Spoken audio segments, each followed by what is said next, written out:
꾸꾸 안녕하세요. 네, 오늘은 긍정학원 외친 지 104일차 되는 날입니다. 네, 오늘은 기적을 만든 떨어지지 않은 사과라는 이야기를 주제로 여러분들에게 위기는 언제나 반전의 기회가 있으며 큰 불행이야말로 그 이상의 행운이 시작되는 징조다라는 이야기를 여러분들께 해드리고 싶은데요. 제가 애용하는 오래된 비밀이라는 책이에요. 기적을 만든 떨어지지 않은 사과.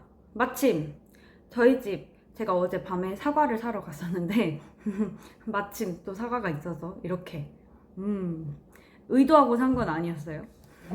네, 사과를 가져왔고요. 사과 이야기를 해드리면 일본 아오모리 현에 큰 태풍이 휩쓸고 지나가는 바람에 1년 내내 재배한 사과의 90%가 다 떨어졌대요. 사과 재배를 많이 하는 고장이라서 지역 경제도 큰 타격을 입었다고 해요. 마을 사람 모두가 절망하고 힘들어할 때 그때 떨어지지 않은 10%의 사과에 집중한 사람이 있었습니다. 그 사람이 어떻게 집중했냐? 떨어지지 않은 사과에 절대 떨어지지 않은 사과라는 이름을 붙여서 팔아보면 어떨까? 라는 생각을 했다고 해요. 야, 어떻게 이렇게 기가 막힌 아이디어를 생각했는지. 결국 이제 그는 태풍에도 살아남은 사과에 부가가치와 희소성을 무기로 내세워서 10배 이상의 비싼 가격을 매겼다고 해요. 그리고 떨어지지 않은 사과라고 이름까지 붙여서 이제 브랜드 상품으로 시장에 내놓았는데 마침 일본의 입시철이었던 거예요. 입시철. 입시 경쟁이 치열한 그 열풍이 부는 그 시기에 이제 또 수험생들이 떨어지지 말라고 어머니들이 그 사과를 막 사려고 엄청 인기 상품이 으로 등극했다고 해요. 떨어지지 않은 사과를 먹으면 또 떨어지지 않을까봐. 한마디로 진짜 내가 실패. 이미 10% 사과밖에 안 남아가지고 우리는 그런 생각을 할 수도 있어요. 태풍에 사과가 다 떨어져서 건질 게 없어. 내가 문제를 지었다고 이런 날벼락이야. 아니면은 뭐야, 이거 다 떨어졌으니까 이제 팔 것도 없어. 이미 망했어. 라고 다 포기하는 사람들이 있었을 거예요. 그런데 오히려 그 실패, 그 남은 실패에 대해서 집중을 하고 고민을 했더니 그게 오히려 나에게 정말 큰 행운을 불러와 준 거죠. 이 책에서 이 이야기를 하면서 이 저자는 이렇게 얘기를 해요. 갑자기 닥친 위기 앞에서 두렵고 불안한 마음이 드는 것은 인지상정입니다. 그러나 극한 상황에서도 희망의 끈을 놓지 않는다면 큰 행운이 구원의 손길을 내밀 것입니다. 라고 이야기를 해요.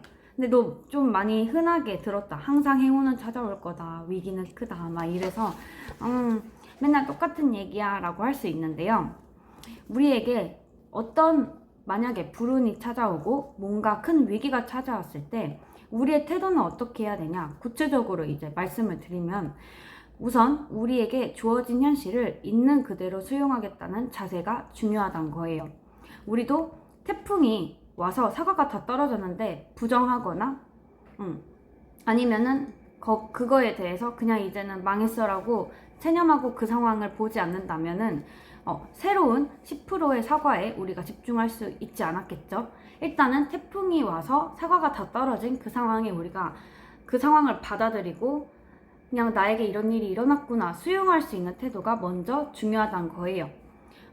우리에게는 보통 불행의 준비를 하고 있는 우리의 모습을 볼 수 있어요. 예를 들어 위기에 작은 조짐이라도 있으면 우리는 스스로 불운의 시나리오를 준비하느라 바쁘다고 이 저자도 이야기를 하고 있습니다. 우리가 이전에 사실 우리는 경험을 토대로 많이 생각을 하잖아요. 그래서 이전의 경험들을 토대로 그때도 안 됐으니까 지금도 안 될 거야 라고 먼저 그렇게 확신해 버린다는 거죠. 그런데 오히려 나쁜 결과가 찾아올 거라고 우리는 지금 그 상황을 경험을 토대로 생각한다면 불운이 찾아올 거라는 마음의 준비를 하고 있는 거예요.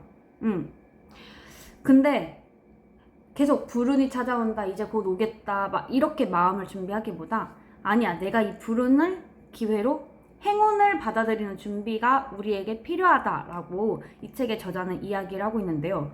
맞는 말인 것 같아요. 왜 불행을 준비하고 있죠?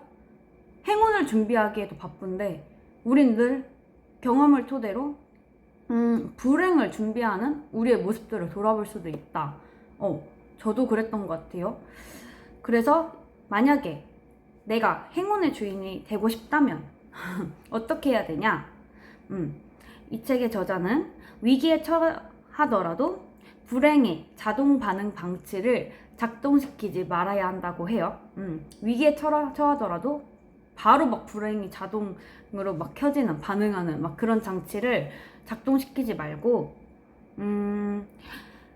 불행의 자동 장치는요, 작은 불행도 큰 불행을 우리가 맨날 걱정하고 불안해서 그게 사라지지 않고 오히려 더 커지잖아요.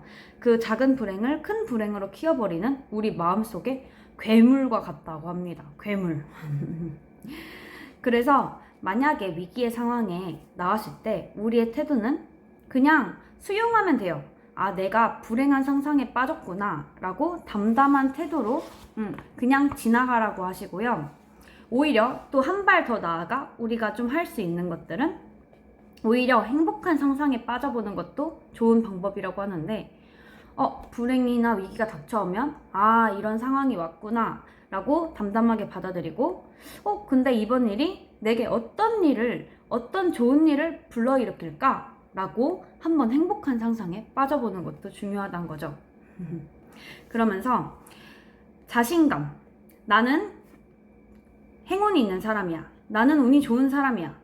나는 그런 믿음과 행운이라는 자신감이야말로 행운을 크게 불러오는 힘이라고 합니다. 그러면서 자신감은 행운을 크게 불러오는 힘이라고 하는데요.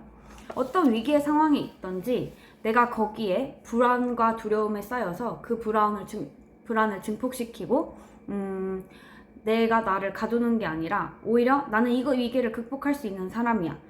충분히 해낼 수 있어. 라는 그 자신감이 그 위기 상황을 또 유연하게 극복하고 또 다른 길로 10% 사과, 떨어지지 않은 사과에 집중할 수 있게 만드는 기회가 될 거라고 생각합니다. 여러분들도 우리 떨어진 사과보다 떨어지지 않은 사과, 실패에 집중해서 그 실패를 위기로 만들어 갈 수 있는 그런 사람이 되시길 소망합니다. 저도 제 안에 정말 불안과 두려움이 정말 많은데 그것들을 다 한번 내려놓고 행운이 가득한 자신감을 갖고 한번 집중해서 행운에 집중하며 나아가 보도록 하겠습니다. 그러면 오늘의 긍정학원 외쳐보겠습니다. 첫째, 나는 오늘도 말을 이쁘게 한다. 내가 하고자 하는 요구를 알고 욕구로 말을 하지 않도록 한다. 나로 인해 삭막한 대화가 편안하게 바뀌게 만들 수 있다. 두 번째, 나는 오늘도 될 이유를 찾는다. 이 세상에 안 되는 건 없다. 나는 뭐든 할 수 있다. 세 번째, 나는 감정의 지배자이다. 내 감정의 주인은 나다. 내 감정을 함부로 남에게 드러내지 않을 자신이 있다. 네 번째, 나는 팀원들에게 존경받는 리더이다. 내가 멋지게 일하는 모습을 보여주고 팀원들에게 동기부여를 줄 수 있다. 다섯 번째, 나는 사람들과 눈으로 대화한다. 나는 상대방과의 눈싸움에서 이길 자신이 있다. 여섯 번째, 나는 올해 원하는 자격증을 취득해 실력을 쌓아 올린다. 실력 있는 사람이 되어 세상을 바꾼다. 우와, 저 진짜 자신감을 가졌더니 오늘 긍정학원 순서도 안 보고 진짜 매끈하게 다 한 것 같거든요. 역시 자신감이 최고, 사과 최고. 네, 그러면은 오늘도 행복한 주말 되시고요. 네, 오늘 하루 또 휴가 너무 더운데요. 더위 조심하시고 다음에 또 만나도록 하겠습니다. 그러면 다음에 또 만나요. 아비앙또.